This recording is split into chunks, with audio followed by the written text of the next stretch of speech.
Setelah terjadinya hubungan ketegangan yang berlangsung hampir 15 tahun lamanya, antara Kerajaan Medang yang berpusat di Jawa Dwipa dengan Kedatuan Sriwijaya di Swarna Dwipa, yang disebabkan atas usaha hegemoni penguasaan jalur Selat Malaka dan Selat Sunda, yang ketika itu Malaka dan Sunda menjadi wilayah lalu lintas perdagangan dunia yang menghubungkan antara kapal-kapal dari pelabuhan Guangzhou, Cina, Teluk Bengala di India yang berlanjut hingga pelabuhan Shiraf dan Oman di Persia.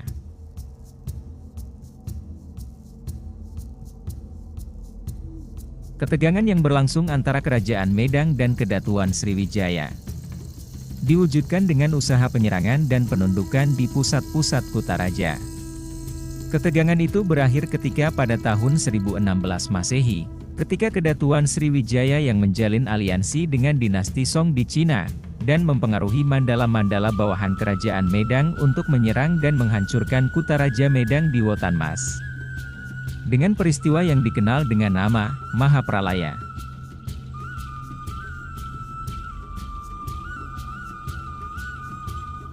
Peristiwa Mahapralaya yang ditandai dengan terbunuhnya Sri Maharaja Dharmawangsa Teguh sebagai raja generasi terakhir Medang, yang diiringi dengan runtuhnya pusat pemerintahan Medang di Jawa Dwipa, yang berakibat dengan hilang dan surutnya pengaruh Kerajaan Medang atas penguasaan Selat Malaka dan Selat Sunda, menjadikan Kedatuan Sriwijaya yang didukung penuh kekuatan dari dinasti Song, menjadi satu-satunya penguasa atas jalur lalu lintas perniagaan di Selat Malaka dan Sunda.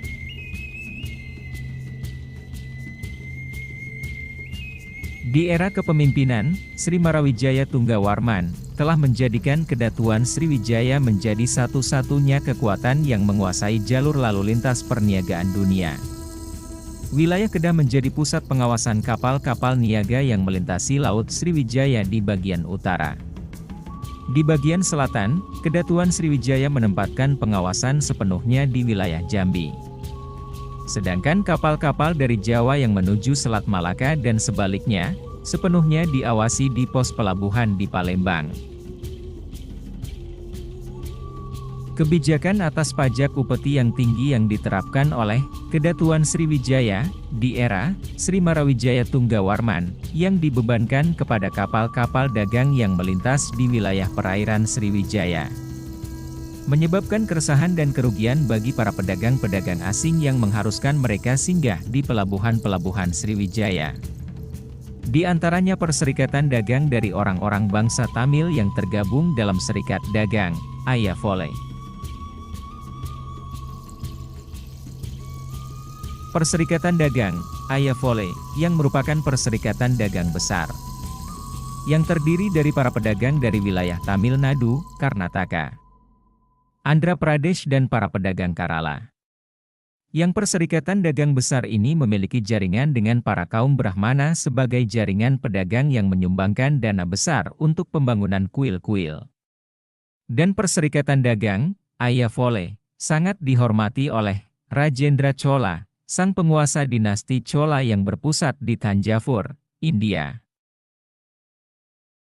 Kebijakan penerapan pajak cukai yang tinggi yang disyaratkan Sri Marawijaya Tunggawarman, sang penguasa Kedatuan Sriwijaya, yang sangat merugikan kepada pihak para pedagang-pedagang India yang tergabung dalam Perserikatan Dagang Ayavole, menyebabkan perserikatan dagang itu mengadukan nasib mereka kepada Rajendra Chola. Sehingga, kebijakan pajak cukai yang tinggi menyebabkan kemarahan besar bagi Rajendra Chola, sang penguasa dinasti Chola.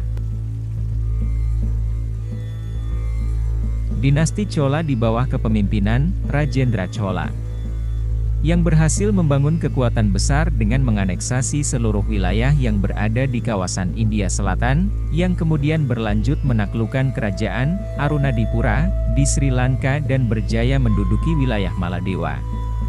Pada tahun 1025 Masehi, Rajendra Chola yang memimpin armada pasukan laut menyerang Kedatuan Sriwijaya, yang dilakukan secara cepat dan rahasia. Penyerangan armada dinasti Chola ke wilayah Sriwijaya dilakukan secara cepat dan rahasia. Kapal-kapal armada pasukan Chola berlayar tanpa mengikuti rute jalur yang dilalui kapal-kapal dagang.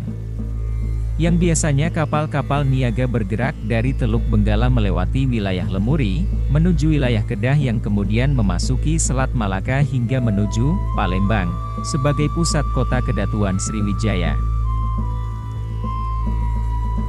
Akan tetapi, kapal-kapal armada Chola, dalam rangka menginvasi wilayah Sriwijaya.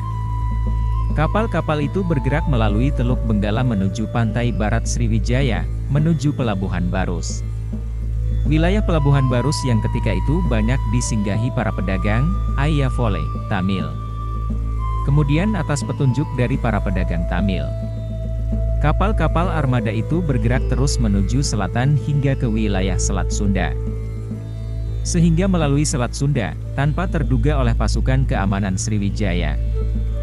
Dari Selat Sunda kapal-kapal armada Chola langsung menuju pusat kota Palembang dan memulai peperangan dengan Sriwijaya. Kedatangan pasukan Chola yang muncul dari Selat Sunda yang sangat mengejutkan. Dengan cepat prajurit-prajurit Chola berhasil menduduki kota Palembang dan melakukan penyerangan ke wilayah ibu kota Kedatuan Sriwijaya.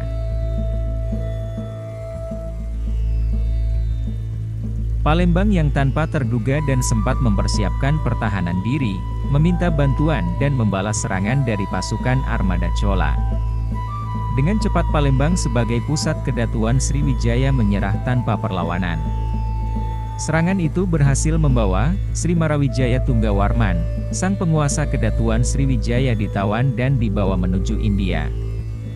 Dan pasukan Chola berhasil menjarah emas yang sangat melimpah dari kuil-kuil dan istana.